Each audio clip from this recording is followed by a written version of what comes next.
Hello YouTube 大家好，我係 L1TV 嘅 L 牌阿斌咯。咁近排呢，就有好多人問我點解要改為淨係星期五晚上8點出片呢？咁啊，其實有涉及好多原因嘅。咁我呢條片亦都係我臨時拍嘅，即係呢條片呢係即日出嘅，所以要快啲剪片啊！轉個場景講一講先。OK，咁我哋轉咗呢個場景啊，係咪好熟悉啊？就喺呢個電腦位嗰個座位啊，係啊，冇錯。咁啊，其實相信唔少人都已經知道噶啦。咁我就已經升咗中學啦。我之前都提及過啦。咁無論係有冇 test 啊，有冇 exam 啊，有冇 quiz 都好，都係無時無刻要溫習噶啦。咁我今集已經係溫習咗2個鐘啦，基本上差唔多。咁其實係要冇乜時間啫，真心係冇乜時間去拍片啊、剪片啊呢啲嘢啦，所以我近排咧基本上淨係擺一啲能夠喺10分鐘之內就可以整到啲 shot， 而且係有多人睇，係攝納到，基本上係一個 trend 嘅嘢啦，基本上。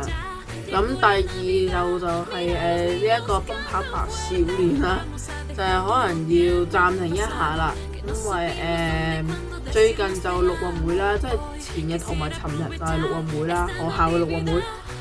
咁啊，我近排又有啲腳痛咁樣啊，其實尋日都跑得差嘅，基本上係跑得差嘅，不過都跑得幾好，有2面獎牌。等陣我 show 俾大家睇先。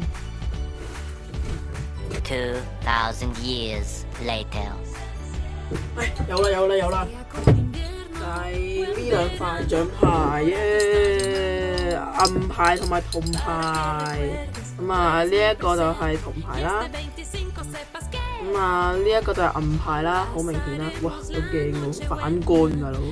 佢見到我。咁啊，我就背咗6個項目啦。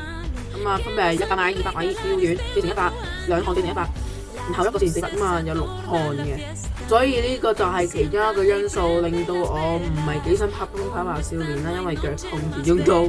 咁啊，第二樣因素就係近排奔跑吧少年嘅 view 數就開始低咗啲啦。咁啊，呢一個都令我覺得有啲遺憾，唔知點解咧。咁啊，又唔想拍呢一個奔跑吧少年，唔係唔想拍，覺得真係。即係變相咗係少啲拍咯，係咯。咁以上種種原因啊，即係最緊要就係呢個考試啊、exam 啊、嗰啲溫書啊、學習啊嗰啲咧，咁就令到我要改去星期五呢一個8點出片啦，係啦。咁希望大家係支持我呢個決定啦。咁都好多謝大家去願意去花呢啲時間睇我啲片啊，係啦，感謝。